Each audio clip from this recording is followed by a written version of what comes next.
Hey guys, it's Rachel at WTI, and I want to talk about one of my favorite drinks. So I'm a huge fan of the zero drinks. This is Dr. Pepper Zero.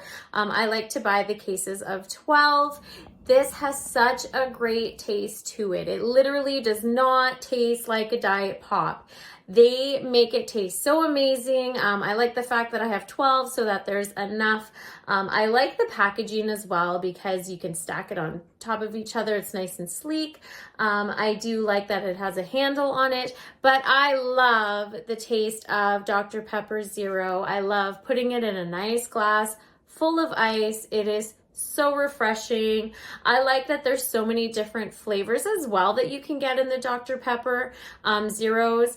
But I am classic and I love the original taste. This is one that I literally am recommending. You gotta try this. It is one of my favorites. They just make it taste so much like the original with sugar, but this one is amazing because there is zero, and that's just my point of view.